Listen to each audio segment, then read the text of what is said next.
puso entonces el tema de nuestro origen, de por qué la cultura nuestra y el nombre de esta parte de la isla es dominicana.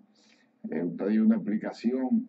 Hay gente inclinada por la historia que dicen que era porque el padre de Colón se llamaba Domingo, y que también otra versión es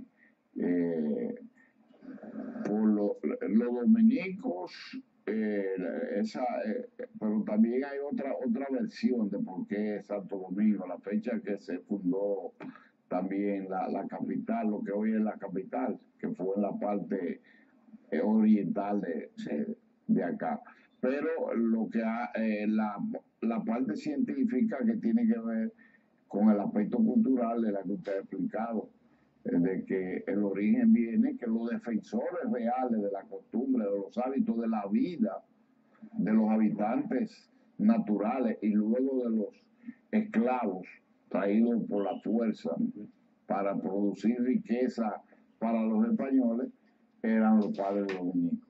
Bueno, la historia demuestra que la cultura dominicana fue una cultura campesina, quiere decir porque la mayoría vivía en el campo. No tenían, como los que vivían en las ciudades grandes, digamos Santo Domingo, Santiago y otras ciudades, no tenían acceso a los libros, a las escuelas ni a los viajes, la gente del campo. Entonces, la parte primera intelectual no la disfrutaban plenamente, pero sí disfrutaban de la memoria y de la reflexión.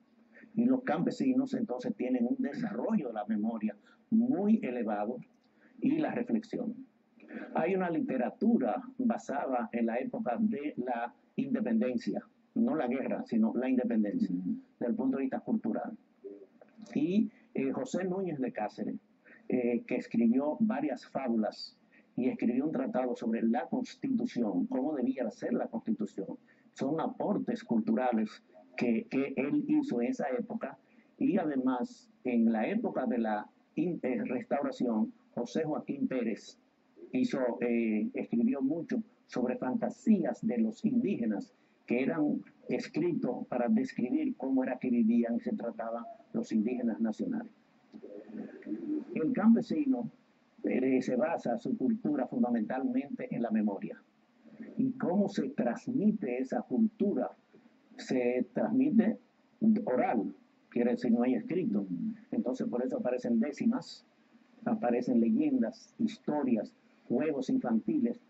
En los juegos infantiles uno ve muchas cosas que no son dominicanas, que son españolas, porque los únicos que fueron a los campos a vivir, a conocer, eran religiosos, tanto curas como monjas, y enseñaban a esa gente cantar canciones españolas que nosotros no sabemos mucho el significado, pero como es de memoria, se aprende.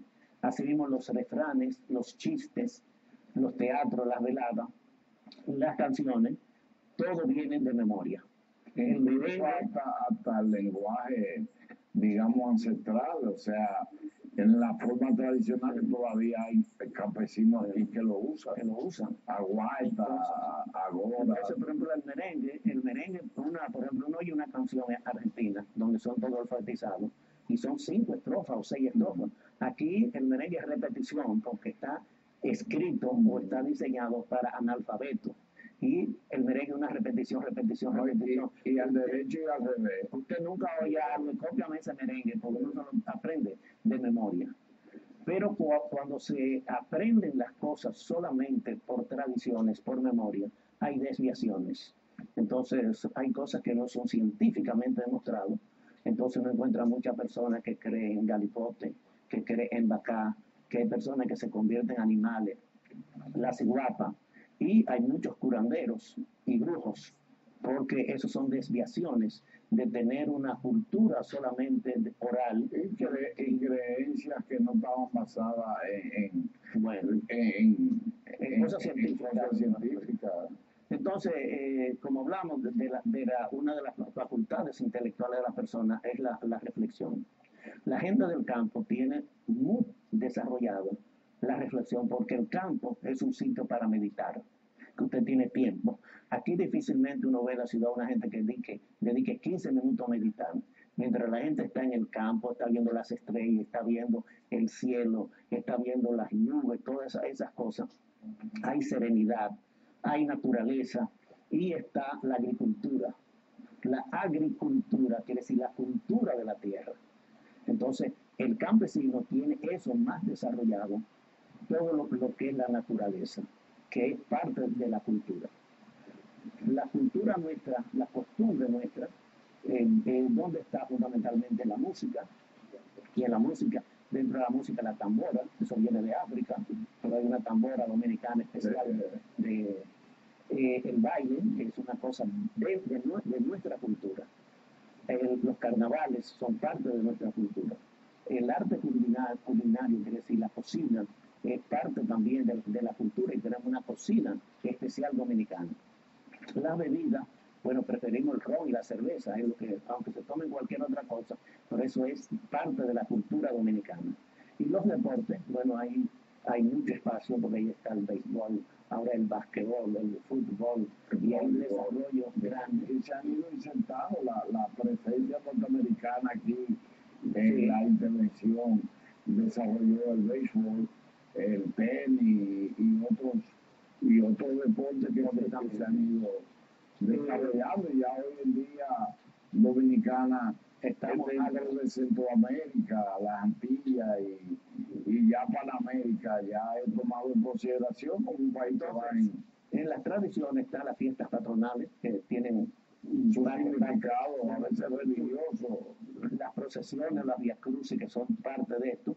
Y en la colonia de Haití está el vudú y está el galá, que son parte de la cultura haitiana, pero que está enraizado en nuestra cultura, en mucho, especialmente en los ingenios azucareros. Y después la parte espiritual están las misas, los oficios religiosos que se hacen y las devociones que hay a Dios, a la Virgen y a varios santos. En el siglo XIX, la cultura se nutrió con buenos escritores. El caso de Manuel de Jesús Galván, que escribió Enriquillo en el 1876, y es un modelo de escritura para describir el primer indio que se sublevó en América Latina. Este es el caso de Salomé Ureña de Enríquez, una mujer excepcional en la literatura, poetisa. Está Gastón Fernández de Ligne, que fue un gran escritor, y Eugenio María de Hostos, puertorriqueño, pero que fue el hombre que renovó la educación dominicana. Quiere decir que nosotros vemos mucha parte de la renovación de nuestra educación en Eugenio María de Hostos. Después la cultura popular se nutrió con tres figuras importantísimas. Primero Juan Antonio Olix, que fue un creador de décimas, de poesía y de muchas cosas típicas de la cultura dominicana. Que era utilizado incluso hasta en términos políticos. Sí.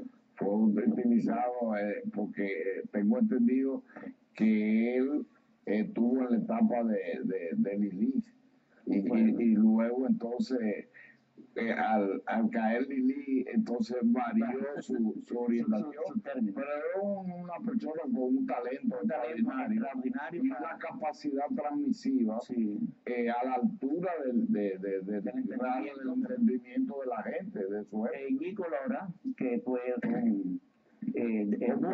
compositor y músico de merengue especialmente, y Ramón Emilio Jiménez, que fue el hombre que escribió las canciones mejor educativas, los signos más importantes y resaltar los símbolos patrios. Quiere decir, Ramón Emilio Jiménez, dentro de la cultura dominicana, un intelectual, un poeta, un escritor. Que se cantaba en las escuelas eran de Manuel Emilio Jiménez. Y aún Sánchez y tenemos que citarlo permanentemente. En el siglo XX ya nosotros entramos, los primeros impactos fue la ocupación norteamericana de 1824, del 16 al 24. Ahí se dieron dos fenómenos, el desarrollo de la industria azucarera, desde el punto de vista local, porque la industria azucarera tiene una cultura diferente a todas las otras zonas. Y también la llegada de los cocolos, que se dio fundamentalmente en las zonas portuarias, porque venían de islas cerca de aquí, en San Pedro de Macorís y Samaná fundamentalmente, pero los cocolos han hecho un gran aporte a toda la cultura dominicana, aunque ellos tienen su propia cultura, pero han participado en la cultura dominicana. No, y que conservan, porque estamos hablando, usted definió el papel de los hábitos, las tradiciones, la costumbre, el pensamiento, las ideas, que ellos preservan de generación en generación, van lo que es baile, lo que son su talento, su idioma, verdaderamente que han hecho una contribución enorme, porque esa zona este del país, sobre todo Samaná, verdaderamente la cultura, y eso se expandió hacia el interior. Muchos iban a estudiar o a enseñar, por ejemplo, inglés al interior. Eso pasó en La Vega con un señor. Bueno, y para esa época también, entonces, bueno, la figura más importante de la cultura nuestra y de la literatura, que fue Pedro Enríquez Ureña.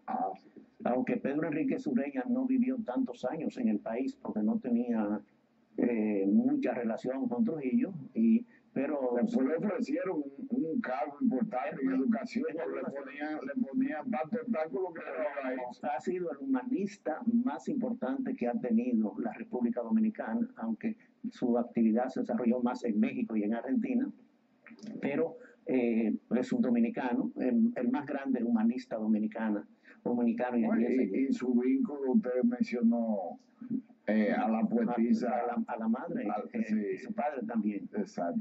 Después aparecieron varios grupos culturales muy importantes. Uno fue el bedridismo. Bedrín era un piloto francés que hacía piruetas. Entonces aparecieron aquí poetas que querían hacer piruetas y por eso se llamaba el bedridismo. Eran versos libres que escribían, y estaban Virgil Díaz y Zacarías Espinal. Eso no tuvo mucho, porque eran versos libres, no estaban dentro de la métrica castellana o no estaban dentro de las normas, pero el bedridismo hizo muchos aportes con ese tipo de poesía libre. Muy bien, estamos en el siglo XX, si queda algún aspecto de eso en el próximo segmento, lo completamos y entonces entramos ya de una manera específica a la cultura dominicana en la actualidad. Muy bien. Así que en breve continuamos con el tercer espacio o set de este interesantísimo programa con nuestro invitado especial, Gómez Cerda.